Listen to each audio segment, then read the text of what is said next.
E aí, já parou para pensar no que faz uma fita adesiva colar? Ou sei lá, porque a água forma aquelas gotinhas perfeitas em vez de só se espalhar por aí? Olha, a resposta não tem a ver com gravidade, não.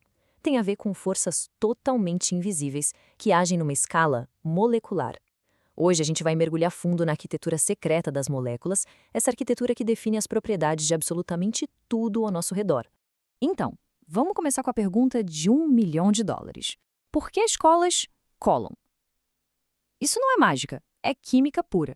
E para a gente desvendar esse mistério, a gente precisa entender a lógica por trás de como as moléculas interagem umas com as outras. Vamos construir esse raciocínio passo a passo. A chave para entender a cola, e na verdade muito mais do que isso, está nessas forças invisíveis. São forças de atração que agem entre as moléculas, sabe? Elas funcionam como se fosse um velcro molecular, que mantém tudo junto nos estados líquido e sólido. E isso não acontece só em laboratório, muito pelo contrário. Pensa numa coisa bem do dia a dia. Por que o molho de tomate gruda no macarrão? A resposta é exatamente essa: interações intermoleculares. Elas estão em ação o tempo todo, em todo lugar. Ok, para a gente decifrar essas forças de atração, a gente precisa da nossa primeira grande pista, a forma tridimensional das moléculas. A geometria delas, como a gente vai ver agora, é o ponto de partida que determina, bem, praticamente todo o resto. Então, falando de um jeito mais formal, a geometria molecular é isso aí. Ela descreve o arranjo 3D dos átomos. Pensa que é tipo a planta de um prédio, sabe? Não é nada aleatório, existe uma lógica super clara que define a estrutura de cada molécula. E a regra de ouro que comanda tudo é bem simples: elétrons se odeiam. É isso, eles se repelem, tipo os polos iguais de um ímã. Eles se afastam o máximo que podem. Na camada de fora de um átomo, os pares de elétrons, os que estão fazendo ligações e os que estão livres, se empurram para ficar o mais longe possível um do outro. E é essa repulsão que, no fim das contas, define a forma da molécula. Dá uma olhada nesse exemplo aqui. Se a gente tem um átomo no meio com dois grupos de elétrons em volta, qual a maior distância que eles conseguem ficar? Formando uma linha reta, um ângulo de 180 graus.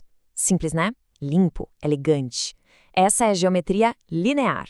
Beleza? E se agora a gente tiver 3 grupos de elétrons? Bom, aí eles se espalham para formar um triângulo deitado, plano, com ângulos de 120 graus entre eles. É a geometria trigonal plana. A lógica de se repelir ao máximo continua valendo, percebe? Agora, com 4 grupos, a coisa fica interessante. A molécula salta para o espaço tridimensional. A gente podia pensar que eles iam formar uma cruz com 90 graus, né? Mas no 3D eles conseguem se afastar ainda mais, formando uma pirâmide, que a gente chama de tetraedro. Isso faz com que os ângulos aumentem para 109,5 graus. É a distância máxima possível. Certo. A gente já entendeu a forma. Agora, vamos para a nossa segunda pista, que é importantíssima: como a carga elétrica está distribuída na molécula. Algumas moléculas são, digamos, eletricamente equilibradas. São as apolares. Já outras têm um desequilíbrio, com um lado um pouquinho positivo e outro um pouquinho negativo. Essas são as moléculas polares. Tudo isso começa na própria ligação entre dois átomos. Se eles dividem os elétrons de forma igualitária, a ligação é apolar. Tranquilo. Mas, se um dos átomos é mais eletronegativo, ou seja, tem mais força para puxar elétrons para perto de si, ele puxa essa nuvem de elétrons com mais vontade. Isso cria uma ligação polar. É literalmente um cabo de guerra desigual. E é aqui que o jogo vira. Porque ter ligações polares não quer dizer automaticamente que a molécula inteira vai ser polar. A forma, a geometria que a gente acabou de ver, ela é o fator decisivo que determina o resultado final desse cabo de guerra. Vamos pegar a molécula de dióxido de carbono, o CO2. Cada oxigênio é mais forte e puxa os elétrons do carbono. Então, a gente tem duas ligações polares. Só que, como a molécula é uma linha retinha, perfeitamente simétrica, os dois puxões acontecem em direções opostas e um anula o outro. O resultado, a molécula como um todo, é apolar. Agora, olha a diferença com a água, o H2O. Aqui a história é totalmente outra. A molécula da água tem um formato de V, um formato angular. Por causa dessa geometria, os puxões do oxigênio nos hidrogênios não se cancelam. Pelo contrário, eles se somam, criando um lado da molécula mais negativo, lá perto do oxigênio, e um lado mais positivo, perto dos hidrogênios. A água é o exemplo clássico de uma molécula polar. Muito bem. Agora a gente tem as duas peças do nosso quebra-cabeça, a forma e a polaridade. Vamos juntar tudo isso para finalmente entender aquelas forças de atração, o nosso velcro molecular lá do começo. Essas atrações são as ligações intermoleculares. É literalmente a cola do mundo molecular. Moléculas polares, com seus lados positivo e negativo, se atraem feito pequenos ímãos. E o mais curioso é que até as moléculas apolares conseguem criar uns desequilíbrios de carga bem rápidos, temporários, que também geram atrações, ainda que mais fraquinhas. E existem diferentes níveis de força nessa cola. A atração mais comum entre moléculas polares é a interação dipolo permanente. Mas existe um caso especial que é muito mais forte: a ligação de hidrogênio. Ela acontece quando o hidrogênio está ligado a átomos supereletronegativos, tipo o oxigênio na água.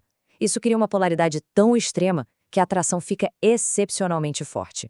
Certo, mas e daí? Por que tudo isso importa? Porque essa química invisível tem consequências gigantescas e muito visíveis no nosso mundo. Vamos ver como. Uma das regras mais básicas da química é semelhante dissolve semelhante. O que isso quer dizer? Que moléculas polares gostam de se misturar com outras moléculas polares, tipo água e sal, e as apolares se dão bem com outras apolares, como óleo e graxa. É exatamente por isso que óleo, que é apolar, e água, que é polar, simplesmente não se misturam. Agora, olhem só esses dados. Moléculas que são bem parecidas com a água na estrutura, como o H2S e o H2S, fervem a temperaturas baixíssimas, tipo -60, -40 graus. Já a água ferve a 100 graus Celsius. É uma diferença absurda, brutal. O que explica essa anomalia toda? A resposta está na força daquelas ligações intermoleculares. As ligações de hidrogênio, que a gente viu que são super fortes, grudam as moléculas de água umas nas outras com uma força incrível. Precisa de muita, mas muita energia, ou seja, muito calor, para conseguir quebrar essas ligações e fazer a água virar vapor. E é essa propriedade que permite a existência de oceanos líquidos e, no fim, da vida como a gente conhece. Então, para a gente fechar, a lógica completa é essa aqui, ó. A repulsão entre os elétrons define a forma da molécula. Essa forma, por sua vez, determina a polaridade. A polaridade cria a atração entre as moléculas. E, finalmente, essa atração é o que molda as propriedades do nosso mundo. Da próxima vez que alguém vier água ferver ou o molho grudar no macarrão ou usar uma fita adesiva, vale lembrar dessa dança invisível de formas e cargas que está acontecendo ali. E fica a pergunta: que outras forças invisíveis, baseadas nessas mesmas regras, estão moldando nosso dia? Agora mesmo.